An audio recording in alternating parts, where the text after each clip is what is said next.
Shalom, selamat pagi anak-anak dan remaja misioner yang dikasihi Tuhan. Berjumpa kembali dengan Bunda Ita dalam Do Re Mi, doa dan renungan misioner bersama sekami Paroki Santo Petrus dan Paulus Argapura, Keuskupan Jayapura, edisi Jumat 14 April 2023. Firman Tuhan yang akan kita dengar dan kita renungkan pada pagi hari ini kita ambil dari Injil Yohanes pasal 21 ayat 1 sampai ayatnya yang ke-14. Dengan perikop, Yesus menampakkan diri kepada murid-muridnya di pantai Danau Tiberias.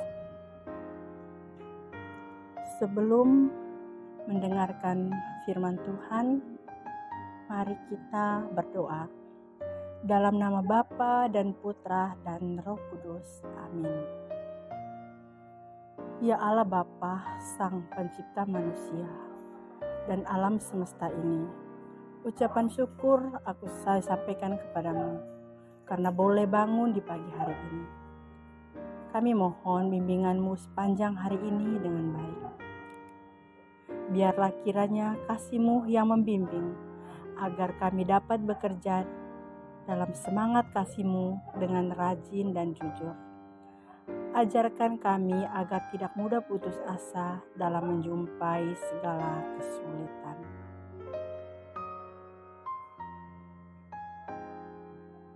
Jaga kehidupan kami dari segala mara bahaya dan dari rencana jahat terhadap demi Kristus Tuhan dan pengantara kami. Amin. Dalam nama Bapa dan Putra dan Roh Kudus. Amin. Tuhan beserta kita sekarang dan selama-lamanya. Inilah Injil suci menurut Santo Yohanes. Dimuliakanlah Tuhan. Yesus menampakkan diri kepada murid-muridnya di pantai Danau Tiberias. Kemudian, Yesus menampakkan diri lagi kepada murid-muridnya di pantai Danau Tiberias. Dan ia menampakkan diri sebagai berikut. Di pantai itu berkumpul Simon Petrus, Thomas yang disebut Didimus, Nathanael dari Kanaan yang di Galilea, anak-anak Zebedeus, dan 2 orang muridnya yang lain. Kata Simon Petrus kepada mereka, "Aku pergi menangkap ikan." Kata mereka kepadanya, "Kami pergi juga dengan engkau." Mereka berangkat, lalu naik ke perahu. Tetapi malam itu mereka tidak menangkap apa-apa. Ketika hari mulai siang, Yesus berdiri di pantai. Akan tetapi murid-murid itu tidak tahu bahwa itu adalah Yesus. Kata Yesus kepada mereka, "Hai anak-anakku, adakah kamu mempunyai lauk pauk?" Jawab mereka, "Tidak ada." Maka kata Yesus kepada mereka, "Tebarkanlah jalamu di sebelah kanan perahu, maka akan kamu peroleh." Lalu mereka menebarkannya, dan mereka tidak dapat menariknya lagi karena banyaknya ikan. Maka murid yang dikasihi Yesus itu berkata kepada Petrus, "Itu Tuhan." Ketika Petrus mendengar bahwa itu adalah Tuhan, maka ia mengenakan pakaiannya, sebab ia tidak berpakaian, lalu terjun ke dalam danau. Murid-murid yang lain datang dengan perahu, karena mereka tidak jauh dari darat. Hanya kira-kira 200 hasad saja, dan mereka menghela jalan penuh ikan itu. Ketika mereka tiba di darat, mereka melihat api, arang, dan di atasnya ikan dan roti. Kata Yesus kepada mereka, "Bawalah beberapa ikan yang baru kamu tangkap." Simon Petrus naik ke perahu itu, lalu menghela jala itu ke darat. Penuh ikan-ikan besar, 153 ekor banyaknya. Dan sesungguhnya sebanyak itu, jala itu tidak koyak. Kata Yesus kepada mereka, "Marilah dan sarapanlah." Tidak ada di antara murid-murid itu yang berani bertanya kepadanya, "Siapakah engkau?" Sebab mereka tahu bahwa ia adalah Tuhan. Yesus maju ke depan, mengambil roti dan memberikannya kepada mereka. Demikian juga ikan itu. Itulah ketiga kalinya Yesus menampakkan diri kepada murid-muridnya sesudah ia bangkit dari antara orang mati. Demikianlah sabda Tuhan. Syukur kepada Allah. Anak-anak dan remaja misioner yang dikasihi Tuhan. Salah satu ungkapan untuk mengekspresikan kesetiaan Tuhan terhadap manusia, yakni Tuhan tidak pernah tidur.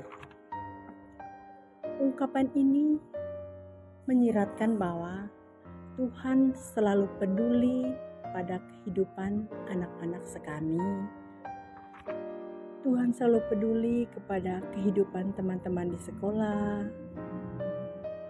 Tuhan juga peduli terhadap kehidupan mama dan bapak kita. Atau dengan kata lain, Tuhan itu peduli terhadap kehidupan manusia. Jadi, Tuhan tak pernah membiarkan manusia sendirian dalam menghadapi kesulitan hidupnya.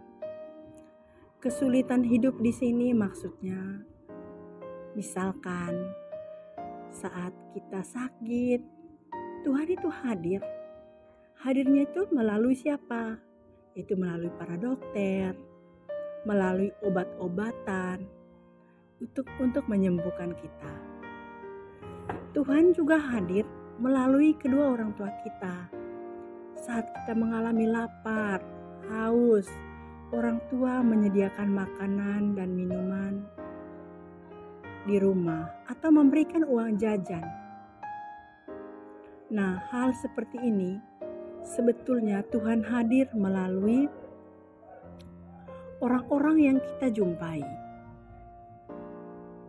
Oleh karena itu, Tuhan mengajak kita, lebih khusus kita harus mematuhi perintah orang tua di rumah, menyayangi bapak dan mama, juga harus selalu mendoakan bapak maupun mama kita, supaya mereka selalu sehat dan selalu semangat. Nah, anak-anak dan remaja misioner yang dikasihi Tuhan, hal ini juga yang dialami oleh Petrus dan para rasul. Dalam firman Tuhan yang kita dengar tadi, jadi semalaman mereka melempar jala. Mereka tak mendapat apa-apa. Namun Tuhan yang bangkit hadir memberikan pertolongan. Mereka mematuhi perintahnya. Dikatakan apa? Tebarkanlah jalamu di sebelah kanan perahu. Karena kesetiaan mereka terhadap perintah Yesus membawa mereka pada hasil yang memuaskan.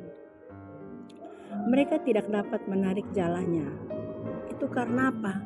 Karena terlalu banyak ikan yang mereka dapat.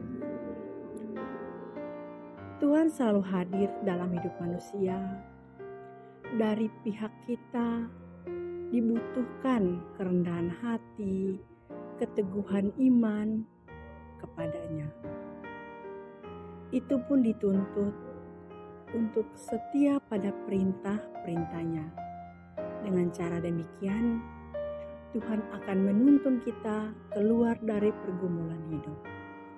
Tuhan yang bangkit adalah Tuhan yang setia dan berlimpah kasih setianya kepada kita.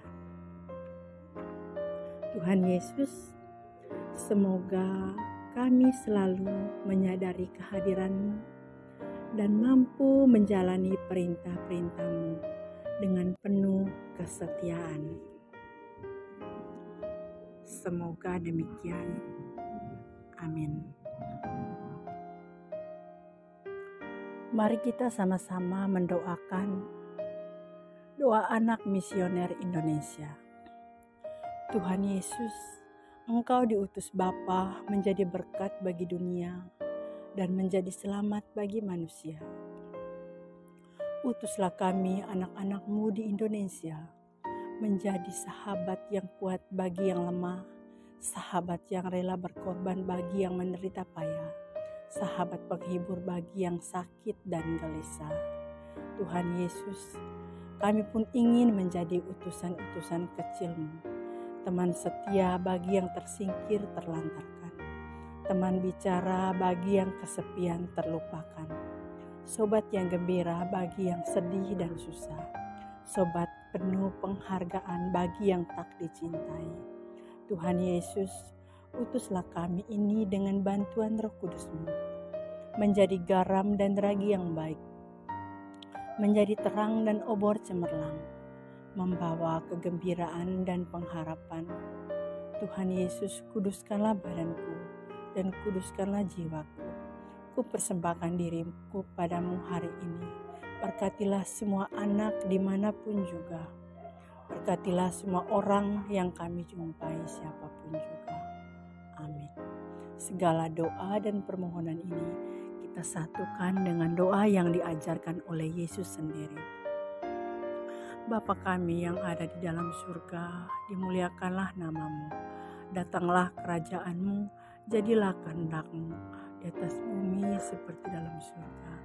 Berilah kami rezeki pada hari ini, dan ampunilah kesalahan kami, seperti kami mengampuni yang bersalah kepada kami. Dan janganlah masukkan kami ke dalam pencobaan, tapi bebaskanlah kami dari yang jahat. Amin. Kemuliaan kepada Bapa dan Putra dan Roh Kudus, seperti pada permulaan, sekarang, selalu, dan sepanjang segala abad. Amin. Anak-anak dan remaja misioner yang dikasihi Tuhan, selamat menjalankan aktivitas. Semoga sepanjang hari ini kita dapat melakukan perbuatan kasih kepada semua orang yang kita jumpai. Semoga segala aktivitas kita dilindungi dan diberkati oleh Allah. Dalam nama Bapa dan Putra dan Roh Kudus. Amin.